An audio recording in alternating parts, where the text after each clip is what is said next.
السلام علیکم، حدیث دل میں خوش آمدید۔ میں ہوں ڈاکٹر افتخار۔ محترم دوستو، پچھلے ہفتے ہم نے آپ کے لیے ویڈیو پیش کی تھی 3 شائستہ الفاظ۔ اگر کسی وجہ سے یہ آپ سے مس ہو گئی ہو تو اس کا لنک اس وقت آپ کی اسکرین پہ آ رہا ہوگا اور ویڈیو کے آخر پہ پھر دوبارہ آئے گا۔ آج کی ہماری ویڈیو ہے ہماری علم دشمنیاں۔ دوستو، آج دنیا کے ترقی یافتہ ممالک علم، سائنس اور ٹیکنالوجی میں بہتری کی وجہ سے اپنے بلند مقام پہ فائز ہیں۔ سائنس اور ٹیکنالوجی میں ترقی کے بغیر ملک کی ترقی کا تصور بھی نہیں کیا جا سکتا۔ اچھا، 8ویں اور 9ویں صدی عیسوی میں جہاں یورپ کے معاشرے متعصب، تنگ نظر اور شدت کی حد تک مذہبی تھے، وہاں اسلام کی انقلابی اور روشن دماغ سوچ نے علم، سائنس اور ٹیکنالوجی کو پنپنے کے لیے بہترین فضا مہیا کی۔ اسی وجہ سے اسلامی حکومتوں کے مرکزی شہر مثلاً بغداد، کوفہ، بصرہ، سمرقند اور بخارا علم و دانش کے مرکز بنتے چلے گئے اور تمام دنیا سے لوگ اپنے علم کی پیاس بجھانے ان یونیورسٹیوں کا رخ کرنے لگے۔ لیکن دوستو، بدقسمتی سے علم دوستی کی یہ فضا زیادہ عرصے تک قائم نہ رہ سکی۔ آپ تو جانتے ہی ہیں کہ علم اور سائنس لوگوں کے موروثی نظریات کا تحفظ کرنے کے بجائے صرف سچ کی تلاش کا نام ہے۔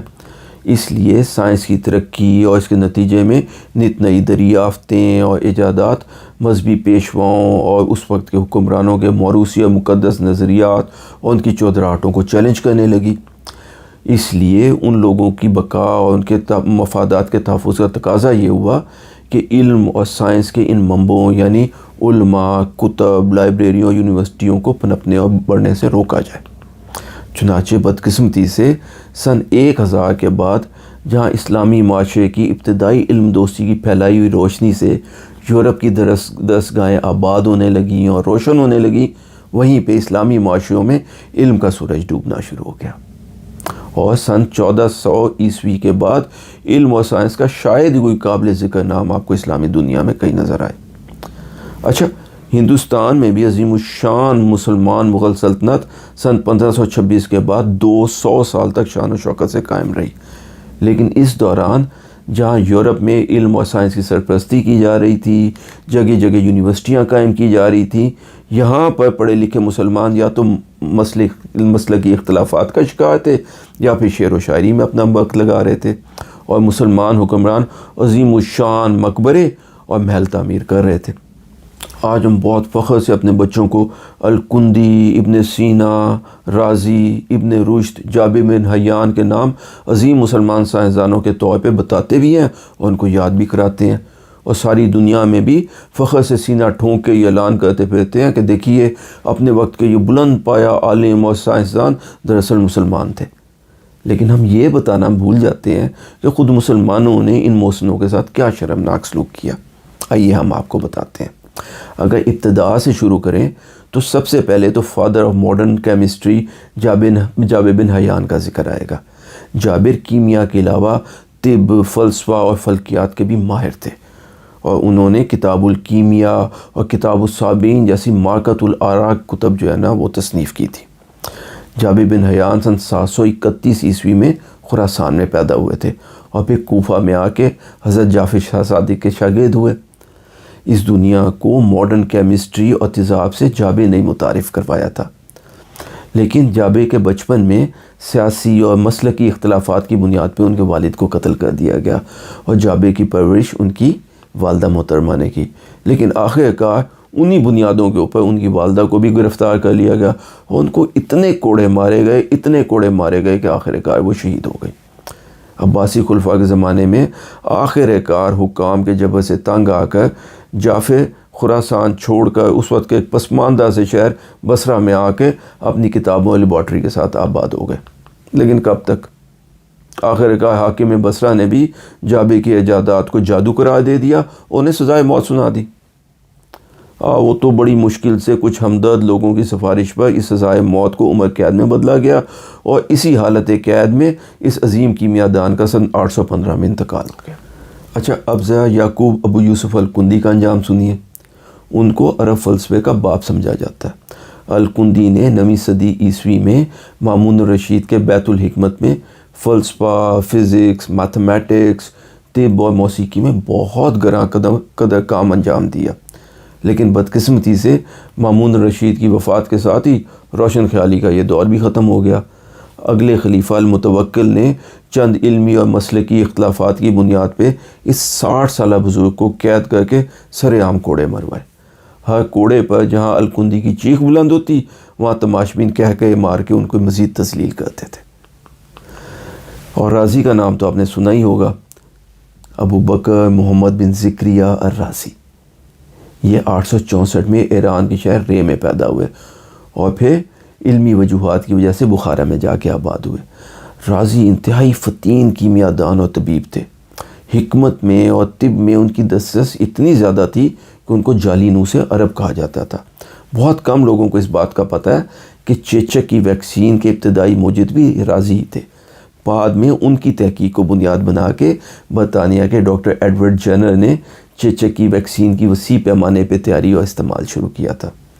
رازی کے عظیم الشان کتاب الحاوی فی الطب کئی صدیوں تک یورپ کی یونیورسٹیوں میں سلیبس کا حصہ رہی ہے، لیکن بدقسمتی سے جب بخارا کے حاکم کا الرازی سے اختلاف ہوا تو اس نے حکم دیا کہ یہی الحاوی فی الطب والی کتاب رازی کے سر پہ اس وقت تک ماری جائے جب تک یا تو رازی کا سر نہ پڑ جائے یا پھر کتاب۔ دوستو، اس تشدد کے نتیجے میں رازی دونوں آنکھوں سے اندھے ہو گئے اور اسی حالت میں اس دنیا سے رخصت ہوئے۔ اس کے بعد اب سنیے کہ مسلمانوں نے بابائے طب ابن سینا یعنی ایویسینا کے ساتھ کیا سلوک کیا۔ علم طب کو جدید بنیادوں پر استوار کرنے کے لیے ابن سینا نے اس وقت انتہائی انقلابی اقدام کیے۔ ان میں سے ایک لاشوں کی ڈائسیکشن کر کے علم الابدان یعنی انیٹمی سیکھنا بھی شامل تھا۔ آج بھی انیٹمی سیکھنے کا مروجہ طریقہ یہی ہے، لیکن اس کو اور چند دیگر اختلافات کو وجہ بنا کے ابن سینا کو گمراہ، بدعتی اور مرتد قرار دے دیا گیا۔ اس کے نتیجے میں یہ عظیم طبیب اور سائنسدان اپنی آدھی سے زیادہ زندگی حالت روپوشی میں رہا۔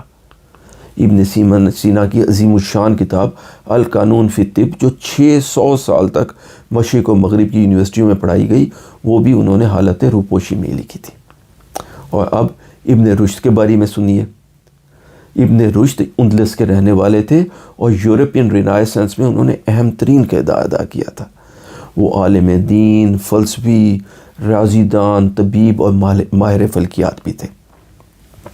ان کو بھی مسلکی اور نظریاتی اختلافات کی وجہ سے حالت بزرگی میں گرفتار کر کے تشدد کا نشانہ بنایا گیا۔ حاکم وقت نے یہ حکم دیا کہ ان کو جامع مسجد کے ستون کے ساتھ باندھ دیا جائے اور آتے جاتے نمازی ان کے منہ پہ تھوکا کرتے تھے۔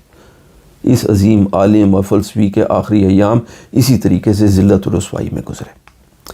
اہل علم کے ساتھ دوستو، ہمارے یہ ناروا سلوک کی داستان تو اس سے بھی زیادہ طویل و دردناک ہے، اور بدقسمتی سے اس کا سلسلہ کہیں ختم ہوتا ہوا دکھ نہیں رہا۔ وطن عزیز میں نوبل انعام یافتہ ڈاکٹر عبدالسلام کے ساتھ بھی ذلت آمیز سلوک روا رکھا گیا، اس لیے کہ وہ قادیانی تھے۔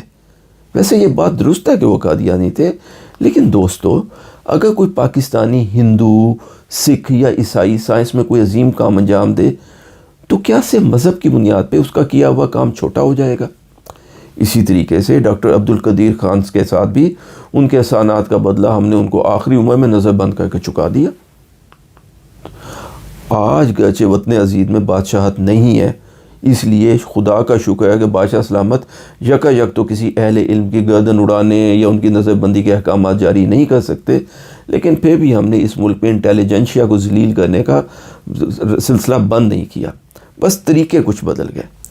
دوستو، اگر کوئی قسمت کا مارا دنیا کی کسی بہترین یونیورسٹی سے اعلیٰ ترین تعلیم حاصل کر کے ملک کی خدمت کی غرض سے کسی سرکاری ادارے سے منسلک ہونے کا ارادہ کر کے وطن واپس آ ہی جائے تو سیکریٹریٹ میں ایک FA پاس راشی بدتمیز کلرک کے ہاتھوں ہم اس کی اتنی تذلیل کرائیں گے اور اس کو اس بات کا بھرپور احساس دلائیں گے کہ اس نے وطن واپس آ کے اپنی زندگی کی سب سے بڑی غلطی کی ہے، اور اس کی باقی تمام خوش فہمیاں اس دن دور ہو جائیں گی جب اسے سائل کے طور پہ کسی ڈپٹی یا ایڈیشنل سیکرٹری کے سامنے پیش ہونا پڑے گا۔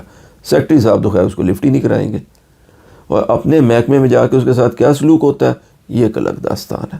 غرض پڑھے لکھے اور اعلیٰ تعلیم یافتہ اور تربیت یافتہ افراد کی ایک بڑی تعداد اگلی فلائٹ سے واپسی میں اپنی عافیت سمجھتے ہیں۔ اس برین ڈرین کے نتیجے میں ملک کے مقدر پر بھی جہالت اور پسماندگی کی ایک موج ثبت ہوتی چلی جاتی ہے۔ اس لیے یہ سرزمین علم، دانش، ہنر اور قابلیت سے خالی ہوتی چلی جا رہی ہے۔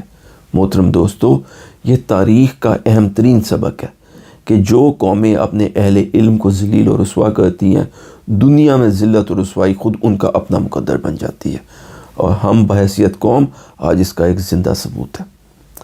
اگر ہم دنیا میں ایک ترقی یافتہ اور مضبوط قوم کے طور پہ بڑھنا چاہتے ہیں تو ہمیں اپنی علم دشمنی کی یہ روش ترک کر کے اپنے پڑھے لکھے طبقے کی قدر کرنا ہوگی۔ ان کے لیے اس ملک میں ایسے مواقع پیدا کرنے ہوں گے، ایسی فضا سازگار کرنی ہوگی کہ وہ یہاں پرسکون طریقے سے کام کر سکیں، زندگی گزار سکیں۔ دوستو، ہم ساری دنیا کی باتیں سنتے ہیں، ساری دنیا کے نخرے اٹھاتے ہیں۔ آئیے کچھ نخرے اپنے پڑھے لکھے اور ہنرمند بچوں کے بھی اٹھا لیں۔ یہ تمہارے اپنے بیٹے اور ہماری اپنی بیٹیاں۔ اگر یہ ملک میں سکھ کے ساتھ رہیں گے تو یہ ملک بھی ترقی کرے گا، اور ان کی قربت کی وجہ سے ہماری اپنی آنکھیں بھی ٹھنڈی رہیں گی۔ اگر آپ کو ہماری آج کی یہ ویڈیو پسند آئی ہو تو اسے لائک کیجیے، اس چینل کو سبسکرائب کریں، اور ہاں، بیل آئیکن دبانا نہ بھولیے گا۔ اپنے اور اپنے آس پاس کے تمام لوگوں کا بہت خیال رکھیے۔ اللہ ہم سب کا حامی و ناصر ہو۔ السلام علیکم ورحمۃ اللہ وبرکاتہ۔